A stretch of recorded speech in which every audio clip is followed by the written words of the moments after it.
Today we'll be studying shells of kingdom Animalia, phylum Mollusca, class Cephalopoda, subclass Nautiloidea and subclass Ammonidia. So this belongs to subclass Nautiloidea and this belongs to subclass Ammonidia. Okay, these two shells we'll be studying for practical today. You know, these belongs to kingdom Animalia, so they are animals. Phylum Mollusca, that means they don't have any internal bone structure or skeleton as part of their body. Rather, you can see their shells are there to support their soft body parts. It is outside their body, soft body part. Then Cephalopoda, as you know that cephalon means this head of the animal, and poda means appendages will be there or tentacles will be there at this part. So this is anterior part of the shell and posterior part of the shell. So the tentacles will be here. Those are called as poda or appendages, and this is cephalon. So head of the shell and then poda. So the tentacles or podas or appendages are attached directly to the head. That's why they are called as cephalopoda, like this. These will be the appendages. Okay, these will be the appendages. They are attached directly to the shell. So they are called cephalopods. And ammonites are the animals which are extinct. So the animals belonging to the subclass Ammonidia are commonly called as ammonites are now extinct. They are no more existing on the earth. Okay, so ammonites are extinct, and we will be studying one specimen of that Ammonidia here. This is Ammonidia. This belongs to the extinct group of animals, subclass Ammonidia. So let's go to the specimen called as Nautilus, which belongs to subclass Nautiloidea. So this is specimen of Nautilus, and you can see it is a smooth shell having bright colored circular outline. Can you see it is a circular outline, right? Coiled in one plane, like starting from center, it is coiled in one plane. Gastropod shell was coiled in spiral fashion. Basal hole is larger and then spiral coiling like this, that was gastropoda. This is cephalopoda, which is coiled in one plane, uniplanar coiling. Starting from the center, it is coiled like this. Okay, so it is univalve shell with the calcium as its composition of the structure. So you are seeing a opening here, open cavity here. This is called as peristomal margin. The shell is broken. It was intact like this. Starting the peristomal margin from this, it starts like this, goes like this. This is peristomal margin. A cavity inside is called as peristomal cavity or aperture. So aperture is nothing but a window to the outer environment where animal can interact with the outer environment. Okay, so this first large body soft body part of the animal is present in this cavity, that is called as body cavity or body chamber. Okay, this is the body chamber where the soft body part of the animal is present. Okay, body chamber. Now this shell is basically a conical shell, like this, conical shell. This is peristomal margin, this is the aperture, the shell is conical like this.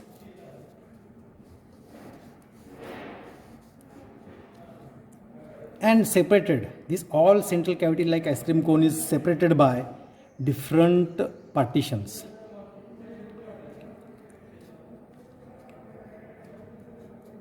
These partitions are also made up of calcium carbonate, and this divides it into chambers. One partition and another partition, there is a space between, is called as chamber. So this is chamber. Upper cavity above first partition is called as body chamber. So the cavity inside this aperture is all body chamber where soft body part of the animal is present. One partition is called as septum. This one partition is called as septum. And many partitions are called as septa. So plural is septa. One partition is septum. Now this septa is pierced or penetrated by a tube throughout, like a straw. This tube, it goes through the septa or partitions, piercing the partition. That is called as siphuncle tube. Function of siphuncle tube is to take water inside or throw water outside. When it takes water inside, it fills the chambers. As a result, the shell becomes heavy and goes to the bottom. And animal can also take that water out. The shell becomes lightweight and it can come up on the surface. That is called due to buoyancy effect. Okay, so this is a tube piercing the septum or septa to its center. This is called as siphuncle tube, which goes through the septa. So here you can see this first septa. There is another septa at the bottom. Between this first septa and another septa, there is chamber, a cavity. This and this is cavity. And you can see that this septa is pierced by tube. You can see hole here if I change the direction. Okay, can you see hole here? Here, there is one hole here. This is the hole through which the siphuncle tube goes in. Like as you can see it here also.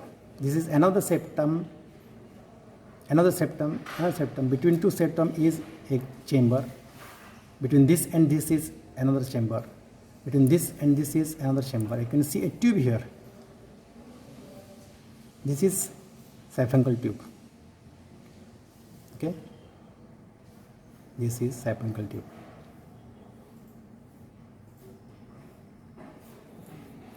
Now, the expression of septa on the surface is in the form of suture line. Can you see here? A line of separation. This septa expresses upward in the form of suture line. So these are the lines on the surface of the shell. These are called as suture lines. This is septum. It is attached here. You can see a line of junction here on the surface. So it will be in the form of groove. So septa expresses upwards on the surface of the shell in the form of groove. That is called as suture line. This is a suture line.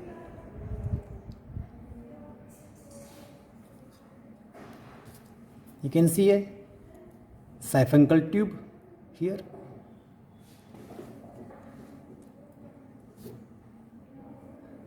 I shall take it near to you. Siphuncle tube. A siphuncle tube here. And some part of septum is overlapping this siphuncle tube. Can you see the shine here? Same shine is continued on up above the tube, forming another ring around the siphuncle tube, and that is septal neck. It is a neck-like projection of the septum covering the siphuncle tube. So it is like a pipe in pipe structure. So this pipe of siphuncle surrounded by a pipe or projected pipe created by a septum around the siphuncle tube, that is called septal neck. Right?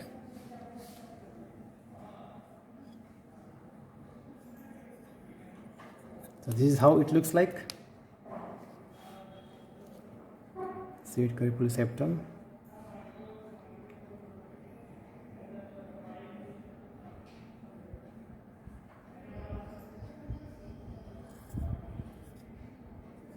Right. This is about Nautilus.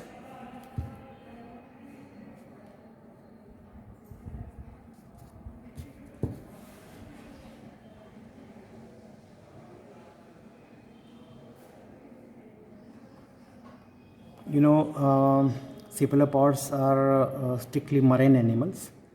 Very rarely, few species are found in mixed water conditions, that is brackish water conditions, and they cannot tolerate less salinity. They will die immediately. So almost all, except one or two species of cephalopod live in saline water. Almost all. 500 species of them are extinct. Still thousands of species belonging to cephalopod are living in the ocean water. So in technical terms, we can say they're dominating the ocean water. And Nautilus is just one species of that. You can imagine it's just some part of the cephalopod we have covered here. Only one specimen, that is Nautilus. Okay.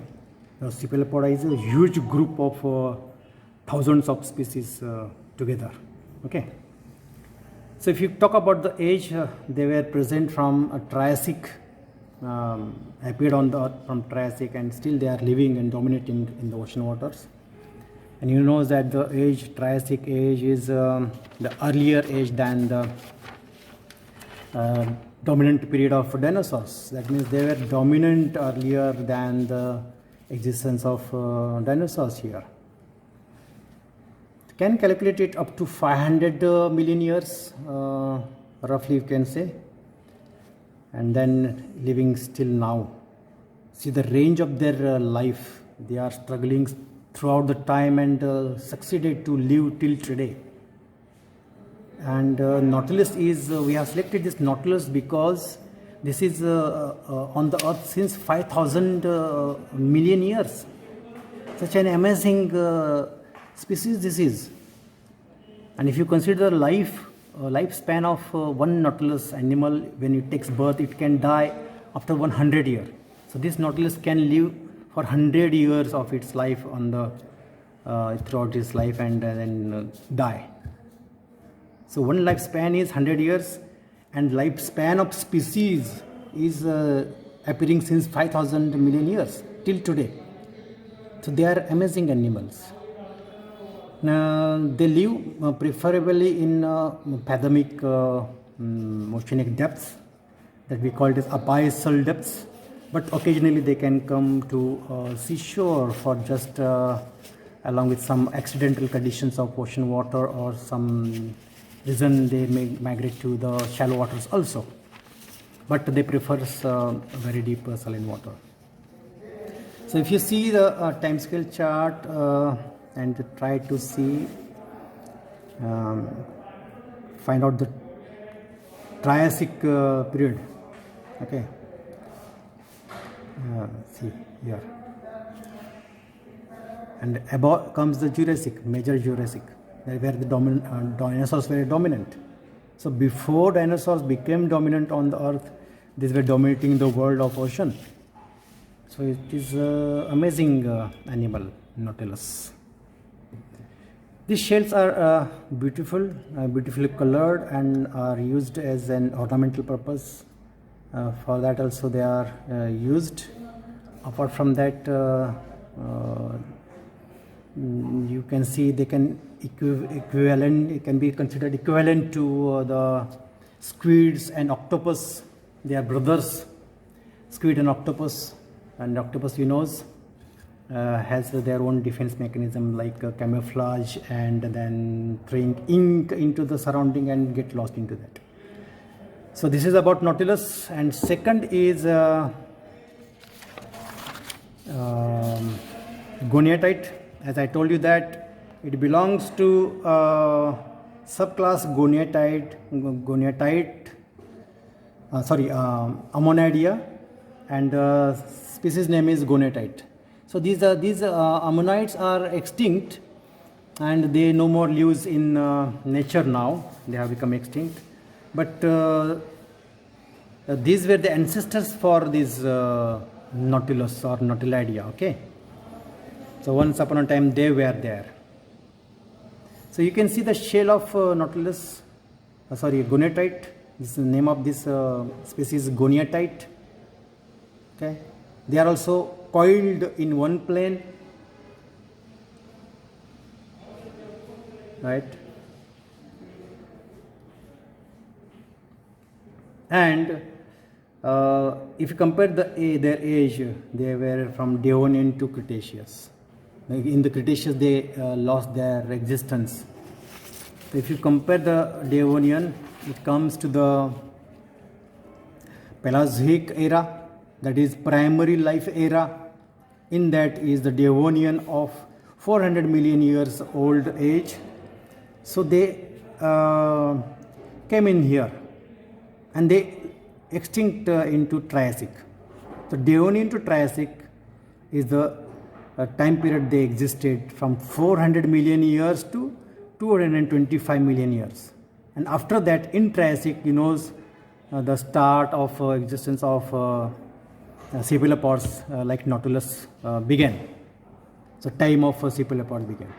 So from Devonian to Triassic is the time period these gonatites were living on the earth, that is from 400 million years to 225 million years. So if you look the equivalents of Devonian, you can find fish were dominant.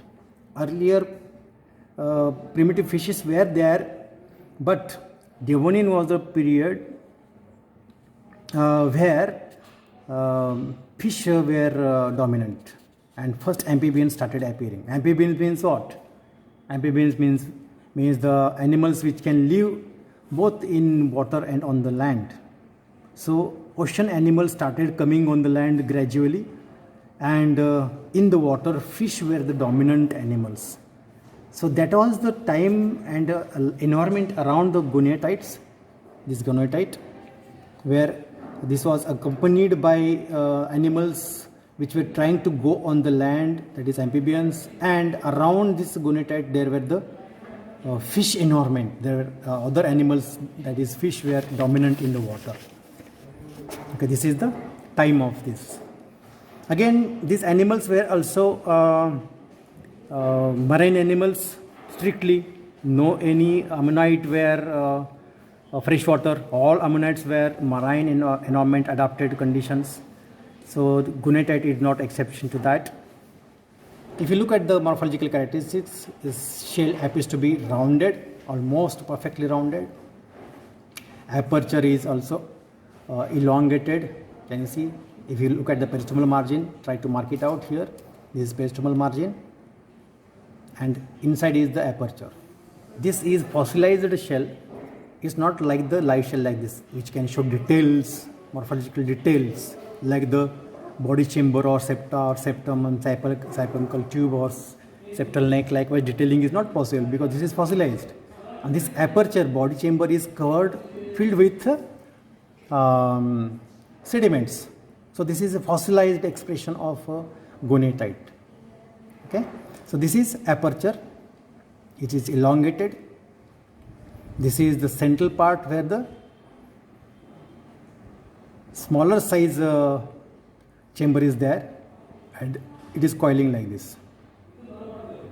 Okay, in a one plane. It's one plane. Okay. If you divide shell in this manner, it shows bilateral symmetry. From apertural view, if you divide shell into two parts, left is exactly equal to right. Left is exactly equal to right.